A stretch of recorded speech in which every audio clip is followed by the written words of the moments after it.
तो जय जगन्नाथ गृहस्थ आश्रम को प्रश्न थिला स्वामी और ससुर यथा बाप पुओ झगड़ा कले बहु कौन करबा उचित उत्तर हेउची निजर स्वामी की बहु बुझाइबा दरकार पिता ए घरर अधिकारी अटंती जदि तमे निज पितामाता को भल न पाई पारुच ताले मो बाहर आसीथिबा झियोटा को केमिति भल पाइबो धन संपत्ति घर वैभव आदि सब पिता अर्जन करिसंती तम पई आपणको मां को मध्य विवाह करी से ही आनिसंती ए घरकू तेणु तांको सब प्रकार सम्मान करिबा आपणकर उचित पितामातांको कथा सुनिबा न्याय धर्म व कर्तव्य अटे ए कथा बहु कहवा कथा ए कथा जदि न कहीकि कहब ठीक है बापू पुओ झगड़ा लगुचंती आमर एई तो देखुच ना तुम बाप केमिति लोक तुम माँ केमिति लोक मु कहले बुझु नथिलो ना चलो ए घर छाड़ी आमे भिने होइजिबा याकू बहु कहा जायनी बहु ता स्वामी की बुझेइबो ताकू ही बहु कहा जाय एमिति व्यवहार कोन करूचो पिता मातांक संगे पुणी स्वामी की बुझेइबो आपण पितांक संपत्तिर स्वतःसिद्ध अधिकारी तेणु आपण शरीर मन बाणी आदि द्वारा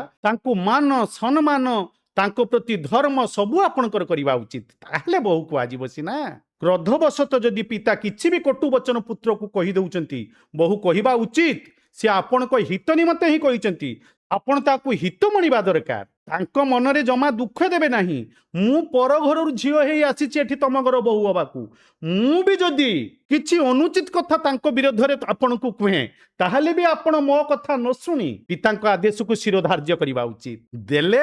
आमको बहु कुहाजिब उपयुक्त मो कथा भी शुणिबनी मु जदि अनुचित कहे आमे तो युद्ध करदेबा मो कथा शुणिलनी कहीं सबु माँ माने नुहंती जे किंतु किछि आमे माने अच्छे सेमिति कहले नहीं बहुत योग्यतार बहु हम ना पुणी आज गृहस्थ आश्रम को प्रश्न बाप पुओ जदि कलह लगे माँ कौन करवा उचित